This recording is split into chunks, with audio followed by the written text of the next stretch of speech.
Revenge on an animal abuser. One day I was on my evening walk with my dog and we came across a small dog standing in the middle of the street shaking. Its hair was matted, had mange, ridden with fleas, one eye swollen and sealed shut with mucus, nails so long it was walking on the back of its paws, malnourished and quivering. I was shocked. I called my wife to bring me a blanket and come pick us up. While I was waiting, the door of the house in front of us opened, and out came a disheveled-looking older man. He started calling for the dog to come inside. I absolutely lost it.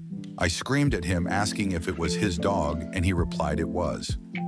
I asked him why it was in such bad shape, and he said, "She's sick and won't eat." I yelled at him there was no fucking way in the world I was letting him take her back inside. The shouting match lasted long enough for a few neighbors to come outside, who later told me he had another dog in the house. Eventually, my wife pulls up and I wrap the doggo in the blanket and go home. I looked up the name of our local no-kill shelter, but they were closed until the following day. My wife and I decided to call her Sally. I gave Sally a bath and went and bought some wet food since she wouldn't eat dry kibble. She devoured it. I set her up a nice sleeping area in the garage for her to spend the night. First thing in the morning, I took Sally to the shelter and called animal control and told them what happened. They went to check her out, took a statement from me, and ended up at his house confiscating his other dog.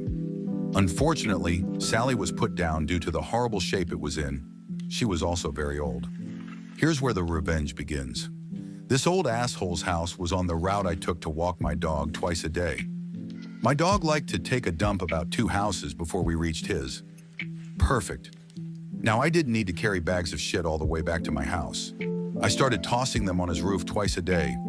At first, he would climb a ladder around once a week to get them down, but eventually I broke his will to do that. This went on for about a year before I moved. His roof was covered in shit bags. I also printed out flyers with his address and pictures of how I found Sally and put them in all the neighbors' mailboxes. I live across town now, but every couple months I ride by and toss a bag of dog shit on his roof to let him know I'm still thinking about Sally.